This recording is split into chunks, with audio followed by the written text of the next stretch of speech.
ರಾಜ್ಯದಲ್ಲಿ 9 ವಿಶ್ವವಿದ್ಯಾಲಯಗಳ ಬಾಗಿಲು ಮುಚ್ಚುವ ಹಂತಕ್ಕೆ ಬಂದಿದೆ. ಆ ಪಟ್ಟಿಯಲ್ಲಿ ಉತ್ತರ ಕರ್ನಾಟಕದ 2 ವಿವಿಗಳಿದ್ದು ಸರ್ಕಾರದ ನಡೆಗೆ ವಿದ್ಯಾರ್ಥಿಗಳು ತಿರುಗಿ ಬಿದ್ದಿದ್ದಾರೆ. ಈ ಕುರಿತ ಸ್ಟೋರಿ ಇಲ್ಲಿದೆ ನೋಡಿ.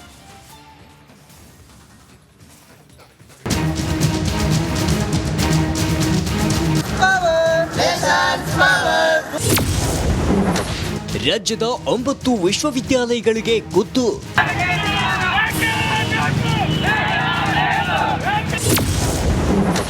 ಬಾಗಿಲು ಮುಚ್ಚಲಿದೆ 9 ವಿಶ್ವವಿದ್ಯಾಲಯ.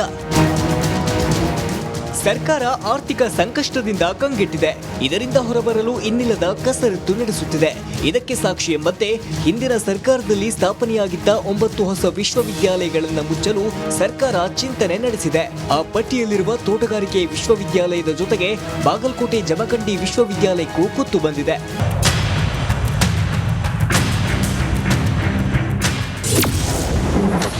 ಸರ್ಕಾರದ ವಿರುದ್ಧ ವಿದ್ಯಾರ್ಥಿಗಳು ಛೀಮಾರಿ.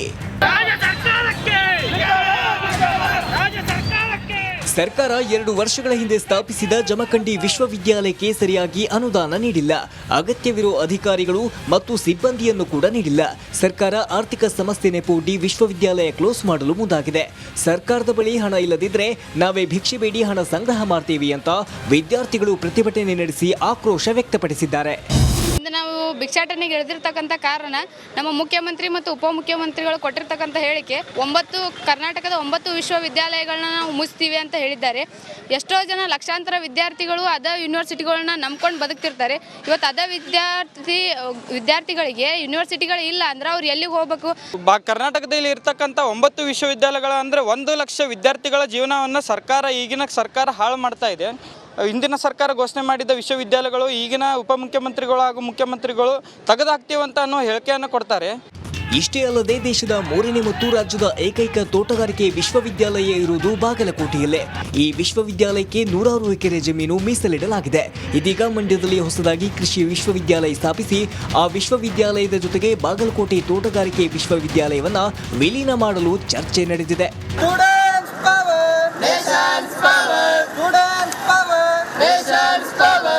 ಇನ್ನು ಇದಕ್ಕೆ ಪುಷ್ಟಿ ಎಂಬಂತೆ ಬಾಗಲಕೋಟೆಗೆ ಆಗಮಿಸಿದ್ದ ಆರೋಗ್ಯ ಸಚಿವ ದಿನೇಶ್ ಗುಂಡೂರಾವ್ ತೋಟಗಾರಿಕೆ ಕೃಷಿ 2 ಒಂದೇ ವಿಶ್ವವಿದ್ಯಾಲಯದ ಅಡಿಯಲ್ಲಿ ಇರಬೇಕು, ಇದರಿಂದ ಸಂಶೋಧನೆಗಳಿಗೆ ಅನುಕೂಲವಾಗುತ್ತೆ ಎಂದು ಸಮರ್ಥಿಸಿಕೊಂಡಿದ್ದಾರೆ.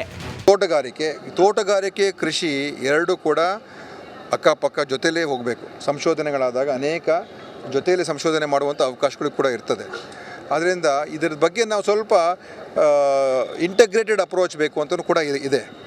ಈಗ ಬೇರೆ ಬೇರೆ ಕಡೆ ನೋಡಿ, ಯೂನಿವರ್ಸಿಟಿಗಳು ಎಲ್ಲ ಒಂದು ಕ್ಷೇತ್ರಗಳು ಕೂಡ ಒಂದೇ ಯೂನಿವರ್ಸಿಟಿಲಿ ಇರ್ತದೆ. ಅವಾಗ ಏನಾಗ್ತದೆ, ಈ ಕ್ರಾಸ್ ಶೇರಿಂಗ್ ಆಫ್ ಇನ್ಫಾರ್ಮೇಷನ್ನು ಮತ್ತು ಮಾಹಿತಿಗಳು ಜ್ಞಾನವನ್ನು ಹಂಚಿಕೆ ಆಗುವಂಥದ್ದು ಕೂಡ ಅವಕಾಶ ಆಗ್ತದೆ. ಒಟ್ನಲ್ಲಿ ಜಟ್ಟಿ ನೆಲಕ್ಕೆ ಬಿದ್ದರೂ ಮೀಸೆ ಮಣ್ಣಾಗಿಲ್ಲ ಎಂಬಂತೆ ಸರ್ಕಾರ ವರ್ತಿಸುತ್ತಿದೆ. ಆರ್ಥಿಕವಾಗಿ ಸೋತು ಪ್ರತಿಷ್ಠಿತ ವಿಶ್ವವಿದ್ಯಾಲಯಗಳನ್ನು ಕ್ಲೋಸ್ ಮಾಡಲು ಮುಂದಾಗಿದೆ. ಇದು ಉತ್ತರ ಕರ್ನಾಟಕದ ಜನರ ಕೆಂಗಣ್ಣಿಗೆ ಗುರಿಯಾಗಿದೆ. ಸಿದ್ದು ದುತ್ತರಗಾವಿ, ರಿಪಬ್ಲಿಕ್ ಕನ್ನಡ, ಬಾಗಲಕೋಟೆ.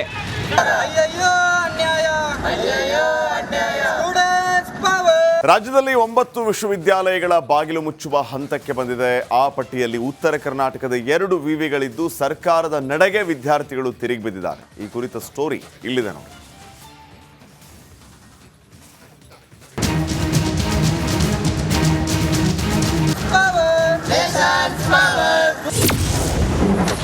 ರಾಜ್ಯದ 9 ವಿಶ್ವವಿದ್ಯಾಲಯಗಳಿಗೆ ಗುದ್ದು.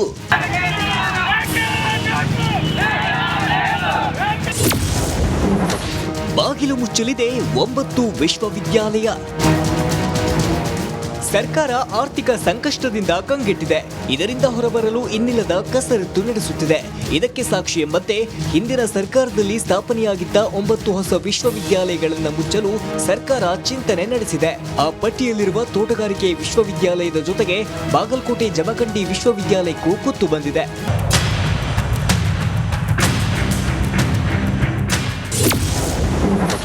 ಸರ್ಕಾರದ ವಿರುದ್ಧ ವಿದ್ಯಾರ್ಥಿಗಳು ಛೀಮಾರಿ. ಸರ್ಕಾರ 2 ವರ್ಷಗಳ ಹಿಂದೆ ಸ್ಥಾಪಿಸಿದ ಜಮಖಂಡಿ ವಿಶ್ವವಿದ್ಯಾಲಯಕ್ಕೆ ಸರಿಯಾಗಿ ಅನುದಾನ ನೀಡಿಲ್ಲ. ಅಗತ್ಯವಿರುವ ಅಧಿಕಾರಿಗಳು ಮತ್ತು ಸಿಬ್ಬಂದಿಯನ್ನು ಕೂಡ ನೀಡಿಲ್ಲ.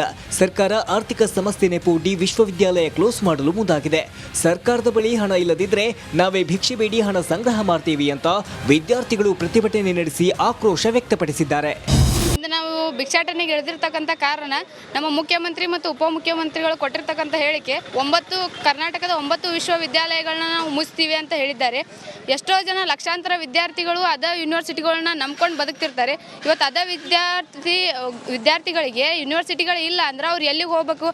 ಕರ್ನಾಟಕದಲ್ಲಿ ಇರ್ತಕ್ಕಂಥ 9 ವಿಶ್ವವಿದ್ಯಾಲಯಗಳ ಅಂದರೆ 1 ಲಕ್ಷ ವಿದ್ಯಾರ್ಥಿಗಳ ಜೀವನವನ್ನು ಈಗಿನ ಸರ್ಕಾರ ಹಾಳು ಮಾಡ್ತಾ ಇದೆ. ಹಿಂದಿನ ಸರ್ಕಾರ ಘೋಷಣೆ ಮಾಡಿದ ವಿಶ್ವವಿದ್ಯಾಲಯಗಳು ಈಗಿನ ಉಪಮುಖ್ಯಮಂತ್ರಿಗಳು ಹಾಗೂ ಮುಖ್ಯಮಂತ್ರಿಗಳು ತೆಗೆದುಹಾಕ್ತೀವಂತ ಅನ್ನೋ ಹೇಳಿಕೆಯನ್ನು ಕೊಡ್ತಾರೆ. ಇಷ್ಟೇ ಅಲ್ಲದೆ ದೇಶದ 3ನೇ ಮತ್ತು ರಾಜ್ಯದ ಏಕೈಕ ತೋಟಗಾರಿಕೆ ವಿಶ್ವವಿದ್ಯಾಲಯ ಇರುವುದು ಬಾಗಲಕೋಟೆಯಲ್ಲೇ. ಈ ವಿಶ್ವವಿದ್ಯಾಲಯಕ್ಕೆ 100 ಎಕರೆ ಜಮೀನು ಮೀಸಲಿಡಲಾಗಿದೆ. ಇದೀಗ ಮಂಡ್ಯದಲ್ಲಿ ಹೊಸದಾಗಿ ಕೃಷಿ ವಿಶ್ವವಿದ್ಯಾಲಯ ಸ್ಥಾಪಿಸಿ ಆ ವಿಶ್ವವಿದ್ಯಾಲಯದ ಜೊತೆಗೆ ಬಾಗಲಕೋಟೆ ತೋಟಗಾರಿಕೆ ವಿಶ್ವವಿದ್ಯಾಲಯವನ್ನ ವಿಲೀನ ಮಾಡಲು ಚರ್ಚೆ ನಡೆದಿದೆ.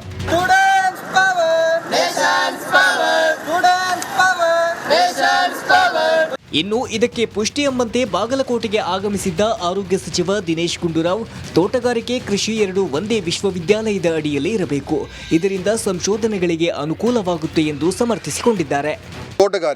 ತೋಟಗಾರಿಕೆ ಕೃಷಿ ಎರಡೂ ಕೂಡ ಅಕ್ಕಪಕ್ಕ ಜೊತೆಲೇ ಹೋಗಬೇಕು. ಸಂಶೋಧನೆಗಳಾದಾಗ ಅನೇಕ ಜೊತೆಯಲ್ಲಿ ಸಂಶೋಧನೆ ಮಾಡುವಂಥ ಅವಕಾಶಗಳು ಕೂಡ ಇರ್ತದೆ. ಆದ್ದರಿಂದ ಇದರ ಬಗ್ಗೆ ನಾವು ಸ್ವಲ್ಪ ಇಂಟಗ್ರೇಟೆಡ್ ಅಪ್ರೋಚ್ ಬೇಕು ಅಂತಲೂ ಕೂಡ ಇದೆ. ಈಗ ಬೇರೆ ಬೇರೆ ಕಡೆ ನೋಡಿ, ಯೂನಿವರ್ಸಿಟಿಗಳು ಎಲ್ಲ ಒಂದು ಕ್ಷೇತ್ರಗಳು ಕೂಡ ಒಂದೇ ಯೂನಿವರ್ಸಿಟಿಲಿ ಇರ್ತದೆ. ಅವಾಗ ಏನಾಗ್ತದೆ, ಈ ಕ್ರಾಸ್ ಶೇರಿಂಗ್ ಆಫ್ ಇನ್ಫಾರ್ಮೇಷನ್ನು ಮತ್ತು ಮಾಹಿತಿಗಳು ಜ್ಞಾನವನ್ನು ಹಂಚಿಕೆ ಆಗುವಂಥದ್ದು ಕೂಡ ಅವಕಾಶ ಆಗ್ತದೆ.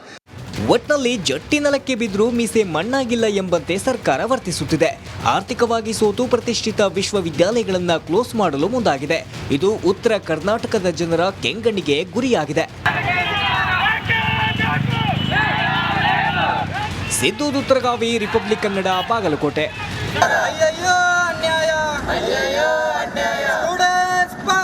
ರಾಜ್ಯದಲ್ಲಿ 9 ವಿಶ್ವವಿದ್ಯಾಲಯಗಳ ಬಾಗಿಲು ಮುಚ್ಚುವ ಹಂತಕ್ಕೆ ಬಂದಿದೆ. ಆ ಪಟ್ಟಿಯಲ್ಲಿ ಉತ್ತರ ಕರ್ನಾಟಕದ 2 ವಿವಿಗಳಿದ್ದು ಸರ್ಕಾರದ ನಡೆಗೆ ವಿದ್ಯಾರ್ಥಿಗಳು ತಿರುಗಿ ಬಿದ್ದಿದ್ದಾರೆ. ಈ ಕುರಿತ ಸ್ಟೋರಿ ಇಲ್ಲಿದೆ ನೋಡಿ.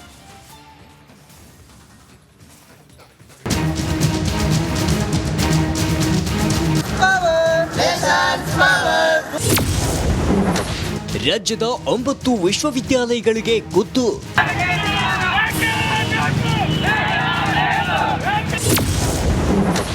ಬಾಗಿಲು ಮುಚ್ಚಲಿದೆ 9 ವಿಶ್ವವಿದ್ಯಾಲಯ. ಸರ್ಕಾರ ಆರ್ಥಿಕ ಸಂಕಷ್ಟದಿಂದ ಕಂಗೆಟ್ಟಿದೆ. ಇದರಿಂದ ಹೊರಬರಲು ಇನ್ನಿಲ್ಲದ ಕಸರತ್ತು ನಡೆಸುತ್ತಿದೆ. ಇದಕ್ಕೆ ಸಾಕ್ಷಿ ಎಂಬಂತೆ ಹಿಂದಿನ ಸರ್ಕಾರದಲ್ಲಿ ಸ್ಥಾಪನೆಯಾಗಿದ್ದ 9 ಹೊಸ ವಿಶ್ವವಿದ್ಯಾಲಯಗಳನ್ನು ಮುಚ್ಚಲು ಸರ್ಕಾರ ಚಿಂತನೆ ನಡೆಸಿದೆ. ಆ ಪಟ್ಟಿಯಲ್ಲಿರುವ ತೋಟಗಾರಿಕೆ ವಿಶ್ವವಿದ್ಯಾಲಯದ ಜೊತೆಗೆ ಬಾಗಲಕೋಟೆ ಜಮಖಂಡಿ ವಿಶ್ವವಿದ್ಯಾಲಯಕ್ಕೂ ಕುತ್ತು ಬಂದಿದೆ.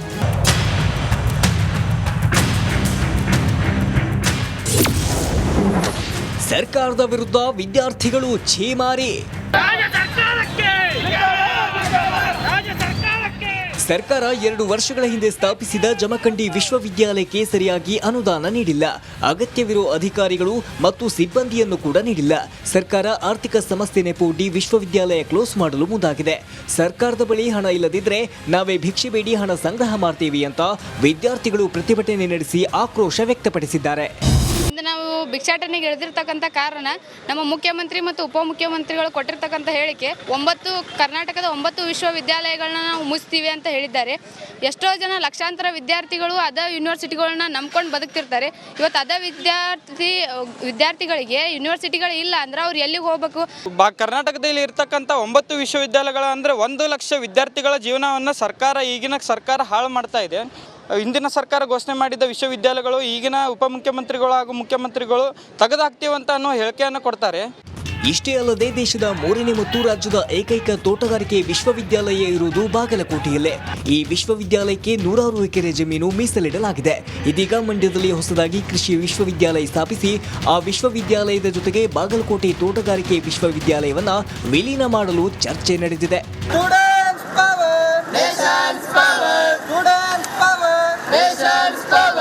ಇನ್ನು ಇದಕ್ಕೆ ಪುಷ್ಟಿ ಎಂಬಂತೆ ಬಾಗಲಕೋಟೆಗೆ ಆಗಮಿಸಿದ್ದ ಆರೋಗ್ಯ ಸಚಿವ ದಿನೇಶ್ ಗುಂಡೂರಾವ್ ತೋಟಗಾರಿಕೆ ಕೃಷಿ ಎರಡೂ ಒಂದೇ ವಿಶ್ವವಿದ್ಯಾಲಯದ ಅಡಿಯಲ್ಲಿ ಇರಬೇಕು, ಇದರಿಂದ ಸಂಶೋಧನೆಗಳಿಗೆ ಅನುಕೂಲವಾಗುತ್ತೆ ಎಂದು ಸಮರ್ಥಿಸಿಕೊಂಡಿದ್ದಾರೆ. ತೋಟಗಾರಿಕೆ ಕೃಷಿ ಎರಡೂ ಕೂಡ ಅಕ್ಕಪಕ್ಕ ಜೊತೆಲೇ ಹೋಗಬೇಕು. ಸಂಶೋಧನೆಗಳಾದಾಗ ಅನೇಕ ಜೊತೆಯಲ್ಲಿ ಸಂಶೋಧನೆ ಮಾಡುವಂಥ ಅವಕಾಶಗಳು ಕೂಡ ಇರ್ತದೆ. ಆದ್ದರಿಂದ ಇದರ ಬಗ್ಗೆ ನಾವು ಸ್ವಲ್ಪ ಇಂಟಗ್ರೇಟೆಡ್ ಅಪ್ರೋಚ್ ಬೇಕು ಅಂತಲೂ ಕೂಡ ಇದೆ. ಈಗ ಬೇರೆ ಬೇರೆ ಕಡೆ ನೋಡಿ, ಯೂನಿವರ್ಸಿಟಿಗಳು ಎಲ್ಲ ಒಂದು ಕ್ಷೇತ್ರಗಳು ಕೂಡ ಒಂದೇ ಯೂನಿವರ್ಸಿಟಿಲಿ ಇರ್ತದೆ. ಅವಾಗ ಏನಾಗ್ತದೆ, ಈ ಕ್ರಾಸ್ ಶೇರಿಂಗ್ ಆಫ್ ಇನ್ಫಾರ್ಮೇಷನ್ನು ಮತ್ತು ಮಾಹಿತಿಗಳು, ಜ್ಞಾನವನ್ನು ಹಂಚಿಕೆ ಆಗುವಂಥದ್ದು ಕೂಡ ಅವಕಾಶ ಆಗ್ತದೆ. ಒಟ್ನಲ್ಲಿ ಜಟ್ಟಿ ನೆಲಕ್ಕೆ ಬಿದ್ದರೂ ಮೀಸೆ ಮಣ್ಣಾಗಿಲ್ಲ ಎಂಬಂತೆ ಸರ್ಕಾರ ವರ್ತಿಸುತ್ತಿದೆ. ಆರ್ಥಿಕವಾಗಿ ಸೋತು ಪ್ರತಿಷ್ಠಿತ ವಿಶ್ವವಿದ್ಯಾಲಯಗಳನ್ನು ಕ್ಲೋಸ್ ಮಾಡಲು ಮುಂದಾಗಿದೆ.